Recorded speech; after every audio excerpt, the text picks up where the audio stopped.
শুভ সকাল বন্ধুরা, তোমরা কেমন আছো? আশা করি খুবই ভালো আছো। তো বন্ধুরা দেখো যে কত লেবু ধরেছে, এগুলো সব কাগজি লেবু, সুন্দর ধরেছে, অনেক ধরেছে। এই যে আমি লেবু গাছের এখানে চলে আসছি। এই যে সব লেবু ধরেছে, সুন্দর লেবু ধরেছে। তো এগুলো সব কাগজি লেবু। তো দেখালাম, এখন আমি যাচ্ছি। তো একদিনকে আপনাদেরকে সজনা গাছ দেখিয়েছিলাম, যখন কত বড় হয়েছে। 1 বছরের মধ্যে এত বড় হয়েছে ভাবাই যায় না, অনেক বড় হয়ে গেছে। তো বন্ধুরা আমি মাছ নিলাম, বাড়ির উপরে মাছ আসছিল।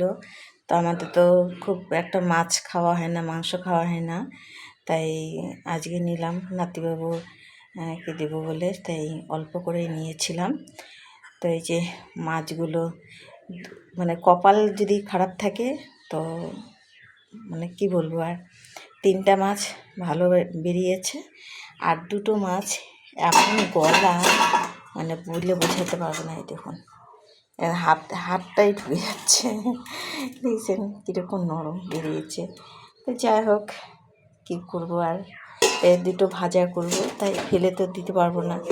দামটা ঠিকই নিয়েছে, তা সে কারণে যেন আমি মাছটা এইভাবে সর্ষা বাটা দিয়ে করবো বলে সর্ষা বেটে টেটে সব কিছু রেডি করে তাই আপনাদেরকে মানে শেয়ার করলাম আপনাদের সঙ্গে।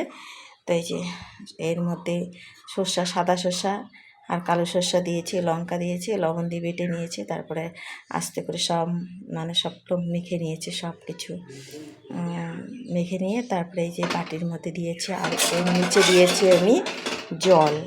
তাই যে এখন হচ্ছে আমি দিয়ে এই ঢাকনা দিয়ে এখন আমি ঢেকে দেব আর উনানটা জ্বলিয়ে দিই।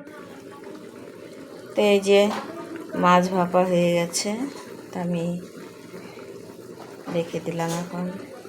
তা আপনারা কেমন আছেন, বা আশা করি ভালোই আছেন। তো যাই হোক, আমার মাছ ভাপা হয়ে গেছে, আর এখন এইখানে বসিয়েছিলাম ওই যে 2টা মাছ ছিল, যে সে মাছ দুটো দিয়ে এই যে কাঁচা কলা দিয়ে, এই যে দেখাচ্ছি কাঁচা কলা দিয়ে তরকারি করে দেবো। কাঁচা কলার তরকারি আগেই হওয়া ছিল, মাছ দুটো ভেজে রেখেছিলাম, ওইটা দিয়ে দিলাম আর কি।